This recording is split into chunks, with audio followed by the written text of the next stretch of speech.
19 de noviembre de 2023, 33º domingo ordinario. Las lecturas de este domingo están tomadas, la primera lectura del libro de los Proverbios, capítulo 31, versículos del 10 al 13, del 19 al 20 y del 30 al 31. La segunda lectura está tomada de la primera carta del apóstol San Pablo a los Tesalonicenses, capítulo 5, versículos del 1 al 6, y el Evangelio está tomado de Mateo 25, versículos del 14 al 30. Como hacemos cada domingo, volvemos a tomar en nuestras manos nuestra Biblia o nuestro misal. Hacemos una primera lectura atenta, pausada de los tres pasajes y pasamos a escuchar los comentarios. La primera lectura está tomada del libro de los Proverbios, capítulo 31, versículos 10 al 13, 19 al 20 y 30 al 31. Compuesto de 7 colecciones claramente distinguibles, el libro de los Proverbios es una obra que contiene sentencias breves que transmiten alguna experiencia humana que se ha convertido en enseñanza de sabiduría. Son colecciones provenientes de distintos autores y distintas épocas, y aunque fueron reunidas en un solo volumen por un sabio posterior al exilio, puede encontrarse entre estos refranes algunos tan antiguos que pueden remontarse a tiempos de Salomón incluso. Según los procedimientos de la sabiduría de Israel, el descubrimiento de qué es lo que Dios quiere de nosotros y cómo debemos vivir no proviene de una palabra recibida desde fuera, sino de la paciente investigación del sabio, que es fundamentalmente un observador de la vida y de la conducta humana. La tarea del sabio es descifrar aquello que Dios quiere revelarnos en la vida cotidiana, ejercitando el discernimiento y sacando lecciones de lo que han vivido los más antiguos. La última colección de la que está arrancada nuestra lectura abarca el capítulo 31, versículos del 1 al 31. Su contenido es presentado como las enseñanzas del rey que habría recibido de labios de su madre. Para poder cumplir cabalmente su misión, esta sección es conocida, capítulo 31, versículos del 10 al 31, como el elogio de la mujer ejemplar. Se trata de un acróstico alfabético en el que cada sección comienza con una letra diferente, siguiendo el orden del alefato hebreo. Es la colección que cierra el libro.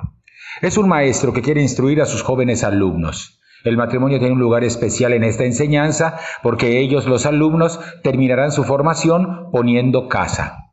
El maestro traza el relato de la mujer ideal, que más que un sueño inalcanzable, es una figura poética orientadora. La perspectiva del autor, lejana de la de nuestra época, no hace referencia a la belleza de la mujer, tampoco al amor, sino que se concentra en su capacidad administrativa. Es el criterio económico, el criterio comercial, el criterio de resultados el que permea el himno, por lo que puede ser un poco decepcionante para nuestra época.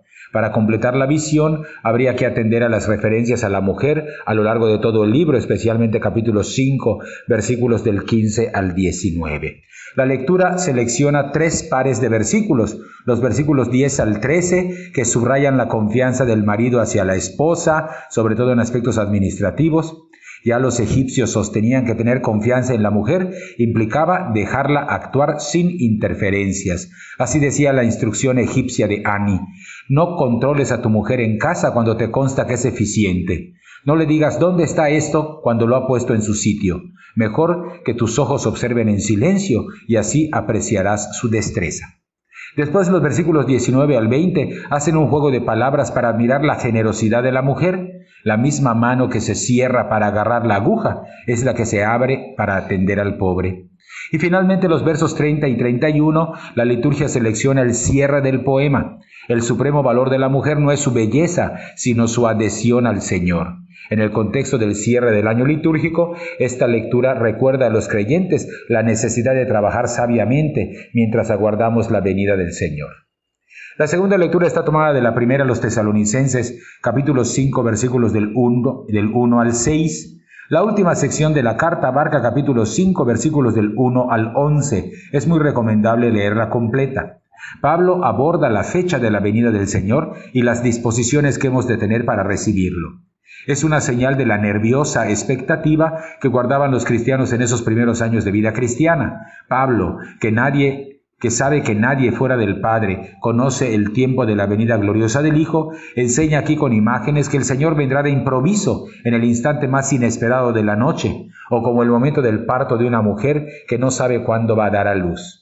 La imagen de la mujer en parto es una imagen consoladora, porque los dolores del parto anteceden a la alegría de una vida nueva. Pablo insiste, en realidad no importa mucho el momento exacto de la venida del Señor para quien vive como hijos de la luz.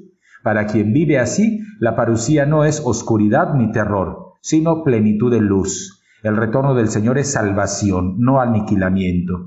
La espera cristiana implica vigilancia, sobriedad, responsabilidad, porque quien vive y muere en Cristo está llamado a participar de su vida para siempre.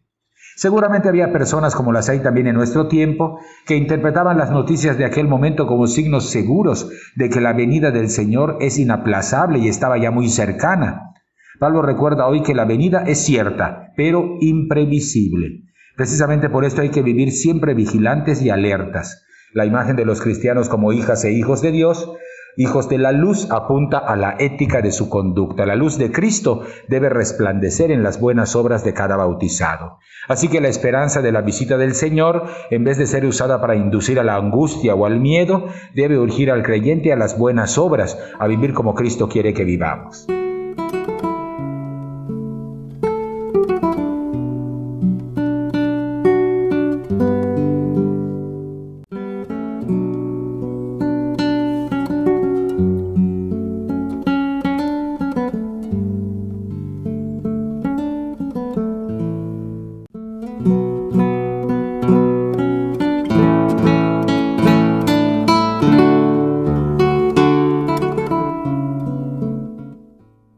El Evangelio está tomado de Mateo 25, del 14 al 30. En este penúltimo domingo escuchamos una parábola en registro masculino, a diferencia del domingo pasado que escuchamos el relato de las 10 muchachas.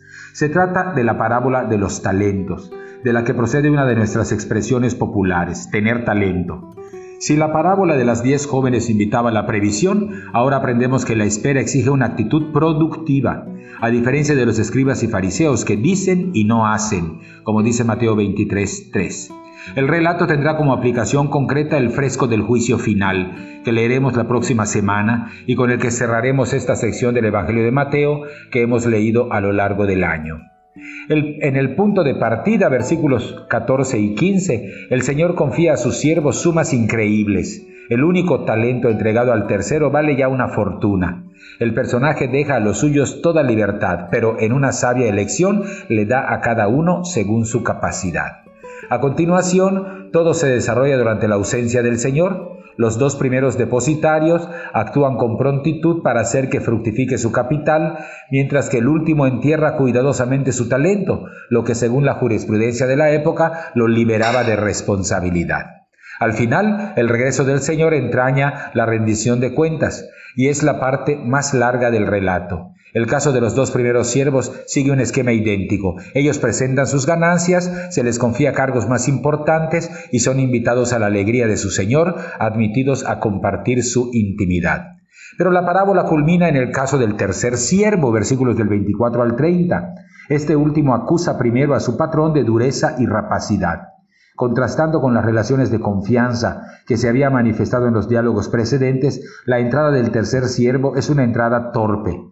Al Señor le resulta fácil hundir a este hombre amargado por su propia lógica, malvado, indolente, inútil. El individuo se encuentra desposeído, en beneficio de los más virtuosos, y excluido, condenado a las tinieblas, entregado al lamento estéril del llanto y rechinar de dientes. 5 breves ideas para comprender mejor el texto en este marco del fin del año litúrgico.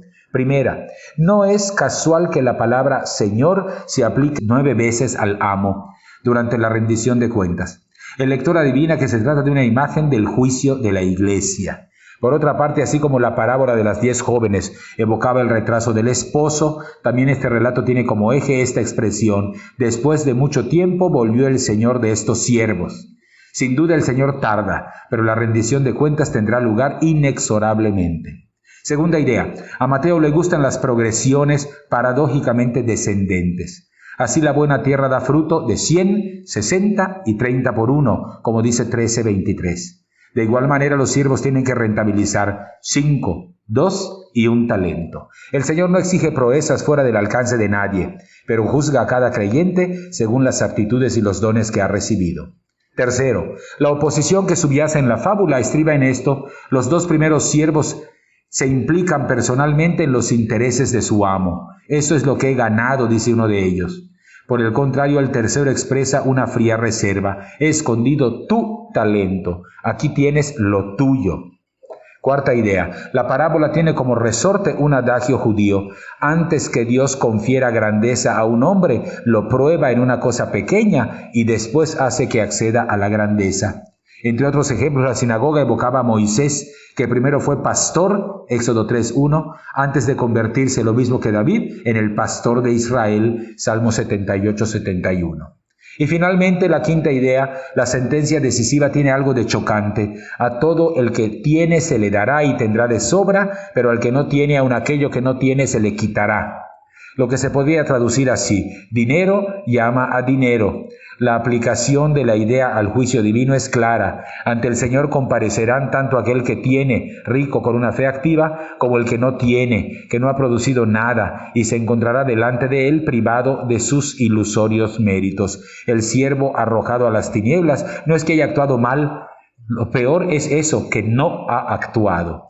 Queda claro así que la existencia de los creyentes no se satisface con buenos sentimientos. Apela a una actitud responsable, cuyo contenido se precisará la próxima semana en la parábola del juicio final.